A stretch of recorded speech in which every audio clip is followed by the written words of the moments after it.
Everyone, welcome back to my YouTube channel learn with everyone. প্রিয় শিক্ষার্থীরা, আজকে তোমাদের সামনে আমরা ক্লাস সিক্সের যে 2 নম্বর লেসন রয়েছে টম সয়ারের বিষয়ে আমরা আলোচনা করব। প্রথমে আমরা এটা রিডিং করে নিই, তারপর আমরা বিস্তারিত হিসেবে আমরা অনুবাদ করে দেবো যে আমাদের এই টম সয়ারটি কী, এই গল্পটির রহস্যটা কী, আমরা প্রত্যেকটি বিষয়ে আলোচনা করে দেবো। আজকে আমরা প্রথম এই টম সয়ারের চ্যাপ্টারের লেসন 2 নম্বরে আমরা প্রথমে রিডিং করে নিই।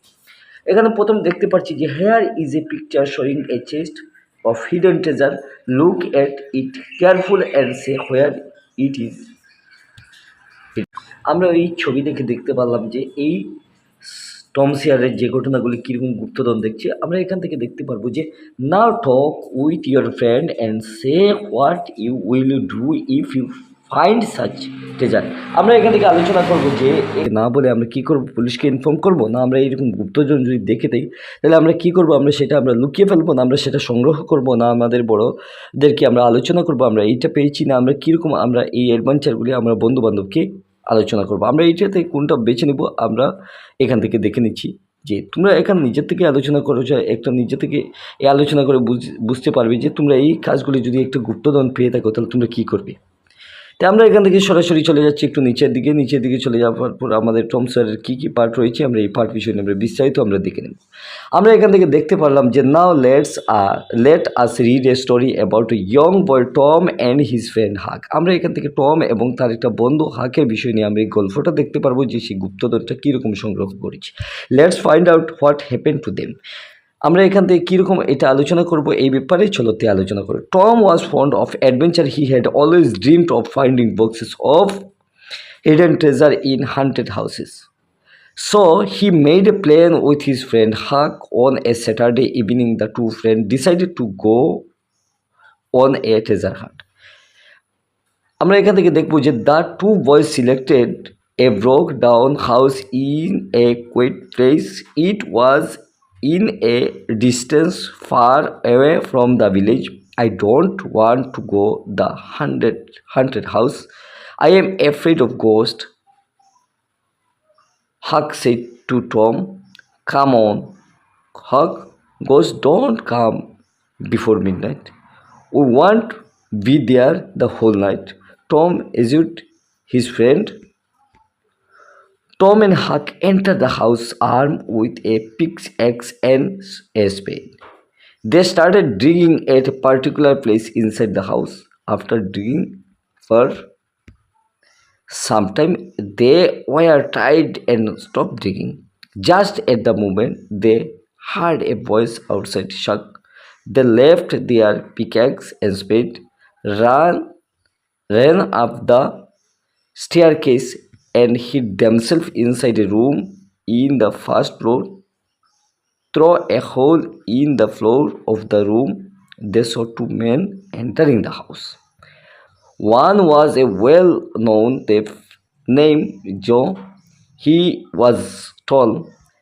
The other man was short and lame. The two men noticed the pickaxe and the spade left behind by Tom and Huck, and they started digging at the place the boy had chosen. After some time, Joe's spade struck something solid, and soon he dug out a box full of gold coins. The two men cried out in joy. It is a great discovery. I wonder who buried the box in the house. Joe said to his friend, forget the man who buried the box. Have you thought of the pickaxe and the spade? Who left them here? I think someone has come here before we arrived. Let's search the house. The man left the pickaxe in the room. I am sure he is now hiding on the first floor, said Joe to his companion. He started going upstairs with his companion. The two boys felt their blood running cold. Thankful, the old stair collapsed and Joe topped to the ground. The boy began to breathe more easily. Wrapping the box with a blanket, Joel lifted it on the shoulder, and the man left the place. On seeing the two men leaving the house, Tom and Huck ran downstairs. Thank God we had a narrow escape, Huck said to Tom. See, I told you, treasure are indeed buried in haunted house, said Tom. But where is the treasure, Tom? We came looking for it and missed it. They dug the place with the help of our tools and took away the gold coins. Grumbled Huck, don't worry, Huck said Tom. Let's go and search the hidden treasure in some other haunted place. তো আমরা এই যে চ্যাপ্টারটা আলোচনা করেছি তোমরা এখান থেকে প্রত্যেকটির উচ্চারণ সহকারে তোমরা এখান থেকে দেখতে পারবে। আমরা এখান থেকে টম সয়ারের যে ইতিহাসগুলি রয়েছে, যে গল্পের যে সারাংশটা রয়েছে, আমরা এটা বিস্তারিত হিসাবে তোমাদের সামনে আলোচনা করি। টম সয়ারের যে পার্টটা ক্লাস 6-এ আমরা দেখতে পারলাম, সেই পাঠের সম্পূর্ণ হিসেবে আমরা বাংলায় আলোচনা করছি। এখানে লুকানো গুপ্তধনের একটা বই, এই ছবি দেখানো হয়েছে, এটি সাবধানে দেখো এবং এটা কোথায় কী লুকিয়ে আছে আমরা এখান থেকে আলোচনা করব। টম একজন ব্যক্তিতে কীরকম দেখেছি এখানে আমরা এখানে আপনার বন্ধুর সাথে কথা বলুন এবং আপনি যদি এই গুপ্তধনের সন্ধান খুঁজতে পান তাহলে আপনি কি করবেন। সর্বপ্রথম আমি যদি পেয়ে যাই তাহলে আমি আমার বন্ধুকে বলবো এবং সেখানে যাব, না আমি পুলিশকে আমি খবর দিব, না আমি সেখান থেকে আমি ধনগুলি সংগ্রহ করব, না আমার বড়দের সাথে আমি কথা বলবো, না আমি আমার বন্ধুর সাথে অ্যাডভেঞ্চারের জন্য যাব, আমি কি করব, আমি এখান থেকে নিজে সিদ্ধান্তগুলি করে নেব। তো তোমরা কি করবে এখান থেকে যদি এইরকম গুপ্তধনগুলি যদি পেয়ে থাকো তাহলে তোমরা কীরকম করবে, সেটা সংগ্রহ করবে, না সেটা পুলিশকে খবর দিবে, না সেটা লোভ দিকে তোমরা নিজেকে এরকম সংগ্রহ করবে, আত্মসাৎ করবে, তোমরা কি করবে এখান থেকে তোমরা নিজেই বুঝতে পেরেছো। টম যেটা আমরা এখান থেকে দেখতে পারছি যে এখন আসো আমরা এই ছোট ছেলে টম এবং তার বন্ধু হেকের সম্পর্কে আমরা এই গল্পটি পড়ি। চলো আমরা জেনে নিই এটা কি হয়েছে। টম অ্যাডভেঞ্চার পছন্দ করতেন। তিনি সবসময় ভুতুড়ের বাড়িতে গুপ্তধনের বাক্স খুঁজে পাওয়ার স্বপ্নই তিনি দেখতেন। তার বন্ধু হেকের সাথে তিনি একটা পরিকল্পনা করেছিলেন। একদিন শনিবার সন্ধ্যায় তিনি এই গুপ্তধনের সন্ধানের জন্য একটা সিদ্ধান্ত করে নিয়েছিল যে সন্ধানে যাওয়ার জন্য। দুটি ছেলে এক নিরিবিলি জায়গায় বসে একটা ভাঙ্গা ঘর বেছে নিয়েছিল এবং দূরে কোনো ঘর ছিল না বা গ্রামও ছিল না। আমরা এই ভূতের বাড়িতে যেতে চাই না, আমি ভূতের ভয় পাই না, হ্যাক টমকে বলেছি, কিন্তু এরকম সাহস দিচ্ছে টমকে, হ্যাক দিচ্ছে, হ্যাক টমকে দিয়ে দিচ্ছে এসো আমরা হেক মধ্যরাতের আগে ভূত আসে না, আমরা সারা রাত সেখানে থাকবো না, টম তার বন্ধুকে আশ্বস্ত করেছে। টম কী করেছে, তার বন্ধুকে বলেছে যে চলো আমরা একটা গড়ে যে এই গুপ্তধনের সন্ধানে আমরা চলে যাই, এখানে কিন্তু এই সন্ধ্যাবেলা কিন্তু এই ভূতটা আসে, কিন্তু পুরো রাতটা আমরা সেখানে থাকবো না। কিন্তু আমরা সেখান থেকে এইরকম বিশ্বাস দিয়ে এই টম তার বন্ধুকে এই বিশ্বাস দিয়েছে এবং সে একটা মধ্যরাতের মধ্যে সে বলেছে যে মধ্যরাতে ভূতটা আসে না, এইরকম বিভিন্ন রকমের যে বুদ্ধিটা দিয়েছে। আমরা এখান থেকে দেখতে পাচ্ছি যে টম একটা জায়গায় সিঁড়ি বাঁচছে, কিন্তু এই সিঁড়িটা ভাঙ্গা অবস্থায় পড়ে রয়েছে, আমরা এই ছবিতে দেখতে পাচ্ছি। টম এবং হেক একটি পিকচ্যাক্স এবং একটি কুদাল দিয়ে তারা সশস্ত্র গড়ে প্রবেশ করেছে, এই অস্ত্রশস্ত্র নিয়ে গড়ে প্রবেশ করেছে এবং তারা বাড়ির ভিতরে একটা নির্দিষ্ট জায়গায় খনন করতে শুরু করেছে। যে টম এবং হেক যে গড়ের সন্ধানে যাচ্ছে, যে সেখান থেকে গুপ্তধনের সন্ধান পাবে, সেই গড়ে একটা নির্দিষ্ট জায়গার মধ্যে তারা খনন কার্য শুরু করছে। এই খনন কার্য শুরু করার কিছু সময় পরে তারা ক্লান্ত হয়ে পড়েছে, অর্থাৎ পরিশ্রম করে তারা একটা রেস্ট অবস্থায় নিচ্ছে এবং খনন কিছু সময়ের জন্য বন্ধ করেছে। ঠিক তখনও বাইরে একটা আওয়াজ শুনে যাচ্ছে। যখন তারা এই কাজগুলি বন্ধ করছে, করতে করতে তারা কিছু সময় খনন করতে কিছু সময় যে ক্লান্ত অনুভব করছে, সেই সময় কিছু একটা রেস্টের পর একটা আওয়াজ বাইরে থেকে শুরু হয়ে গেছে। তখন এই আওয়াজটা শুনে তারা হতভম্ব হয়ে তারা একটা পিকচ্যাক্স এবং এই কুদাল ফেলে তারা দৌড়ে দৌড়ে এই সিঁড়িতে উঠে সিঁড়িটা বের মধ্যে একটা দোতলার মধ্যে লুকিয়ে চলেছে। এই সিঁড়িটা দিয়ে আমরা দেখতে পারলাম যে এই সিঁড়িটা দিয়ে টম এবং হেক দুইটা উপরে দৌড়ে দৌড়ে যাচ্ছে। যে এই ক্লান্ত অবস্থায় বসেছিল, এই বসা অবস্থায় হঠাৎ বাইরে থেকে একটা আওয়াজ চলে আসছে। এই আওয়াজ শুনে তারা কিন্তু নিজে লুকিয়ে যাচ্ছে উপরের দিকে, আমরা এখান থেকে দেখতে পারলাম। তারপর আমরা এখান থেকে ঘরের মেঝেতে কুদাল এবং এই পিকচ্যাক্সটা রেখে তারা লুকিয়েছে। একটি গর্ত দিয়ে তারা দুইজনে লুকিয়ে ঘরে ঢুকতে দেখে অন্য একজন লোক, অর্থাৎ একজন ছিল জো নামের একটা চোর, সেই লম্বা অবস্থায়, এবং অন্য একটা ছিল কাটো এবং সে একটু মোটা অবস্থায়। তারা দুইজনে এই টম এবং হেককে লুকানো অবস্থায় দেখে তারা অনুভব করছে এবং এই পিকচ্যাক্স এবং কুদালটি লক্ষ্য করেছে। এবং তারা এই ছেলেকে বেছে নেওয়ার জায়গাটি, যে ছেলে টম এবং হেক যে জায়গার মধ্যে খনন করছে খুঁজছে, তারা এই জায়গাটা কিন্তু একটা নির্দিষ্ট অবস্থায় জায়গাটা শুরু করেছে খনন কার্যটা। কিছুক্ষণ পর জো কোদাল শক্ত কিছুতে আঘাত করলো এবং শীঘ্রই সেই সোনার মুদ্রা ভরা একটা বাক্স খুঁড়ে বের করলো।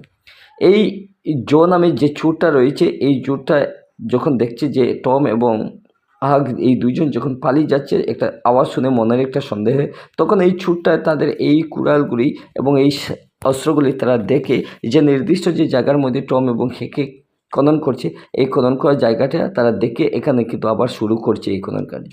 কিছু সময় এই জোটা এই খনন কার্য শুরু করার পর যে সোনার মুদ্রার মধ্যে যখন হাতটা অর্থাৎ কুড়ালটা পড়ছে, কোদালটা পড়া মাত্র চিৎকার করে উঠছে এবং সে একটা সোনা বাক্সটা খুঁজে পেয়েছে এবং আনন্দে আত্মহারা হয়ে গিয়েছে।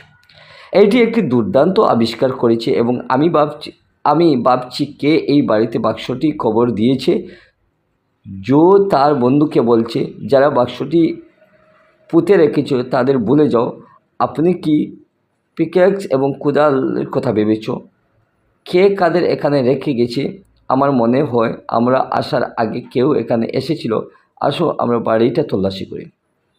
তখন জো নামে যে চোরটা এবং তার যে সঙ্গী সাথী নিয়েছে করতে লাগলো এবং যে টম এবং হেকের যে অস্ত্রগুলি দেখছে, এই কোদালগুলি এবং বাকি অস্ত্রগুলি দেখার পর সেই একটা নির্দিষ্ট জায়গার মধ্যে যে জায়গায় খনন করে তারা লুকিয়ে সন্দেহ করে, তারা এই জায়গার মধ্যে কিন্তু এই জো চোরটায় কিন্তু সেখানেই খনন করে এই সোনার এই বাক্সটি পেয়েছে এবং সে ভাবছে যে এইটা কে রেখেছে, সেটা কে খবর দিয়েছে সেটা আমরা দেখার কিছু ব্যাপার না, কিন্তু কে একজন মানুষের রেখেছে চলো আমরা সেটা তল্লাশি করি। যখন তারা তল্লাশি করছে এবং লোকটি পিক্যাক্স ঘরে রেখে গেছে, আমি নিশ্চিত সে এখানে প্রথম তলায় লুকিয়ে আছে। এই জোটা বলেছি যে আমরা এখানে তল্লাশি করছি এবং আমরা এখান থেকে দেখি যে কে একজন মানুষ এখানে রেখে গেছে, আমরা প্রথম তলায় আমরা এখানে তল্লাশি করছি।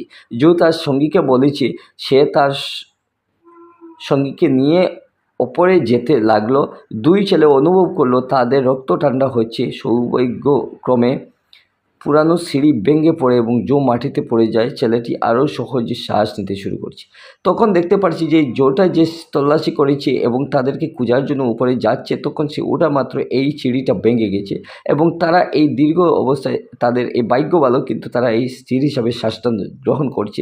এই বাক্সটি কিন্তু তারা কি করেছে, বাক্সটি কম্বল দিয়ে মুড়িয়ে জো তার খাদে রয়েছে। জো যে চোরটা রয়েছে এই চোরটা এই বাক্সটি নিয়েছে, যেহেতু সিঁড়ি ভেঙে পড়েছে তাদেরকে আর তল্লাশি করা যাচ্ছে না, তখন সে কী করেছে এই সোনার বাক্সটিকে নিয়ে সে একটা কম্বল দিয়ে ঘুরে সেটা লোকেরা না দেখার জন্য তারা দুইজনে বাড়ি থেকে বেরিয়ে গিয়েছে এবং সেই দুইজনকে বাড়ি থেকে বের হতে দেখে টম এবং হেক দেখতে পেরেছে। তারা বলছে যে আল্লাহকে ধন্যবাদ, আমি এই সংকীর্ণ অবস্থায় যে আমরা পালাতে পেরেছি। হেক টমকে বলেছ, দেখুন আমি আপনাকে বলেছিলাম ধন সম্পদ সত্যিই ভূতুড়ের বাড়িতে সমাহিত করা হয়। টম বলল, কিন্তু ধনটা কোথায়? কিন্তু এই টমে প্রশ্ন করেছি, ধনটা কোথায়? আমরা জানি যে এই ভূতের আমাদের সেটা ভাগ্যে নেই, কিন্তু আমরা এইখান থেকে কিন্তু এই সম্পদটা কোথায় আমরা খুঁজছি, আমরা খুঁজতে এসেছি আর আমরা মিসও করছি। ওরা আমাদেরকে হাতিয়ারের সাহায্যে জায়গাটি খুঁজে ওটা কুড়ে সোনার মুদ্রা নিয়ে গেছে। বক বক হ্যাঁকে করছে, তার মনের কষ্টে সে বক বক করছে। সে সব কিছু অস্ত্র নিয়ে খনন করছে, কিন্তু সে এখানে পাচ্ছে না। কিন্তু তার এই অস্ত্রগুলি দিয়ে জন আমি যে চোরটা এবং সাথে নিয়ে সে এখান থেকে বাক্স নিয়ে চলে যাচ্ছে। চিন্তা করবে না হ্যাঁ টমে বলছে যে চিন্তা করিও না। টমে বলছে, চলো আমরা অন্য এক জায়গায় আমরা গুপ্তধনের সন্ধান করছি, আমরা চলো এখান থেকে চলে যাই আজকে এই জায়গা থেকে। তো আমরা অর্থাৎ আমরা চীনা জায়গায় নিশ্চয়ই আমরা সাকসেস হয়ে যাবো। তে আমরা এখান থেকে চলে অন্য এক জায়গায় আমরা সন্ধানে চলে যাই।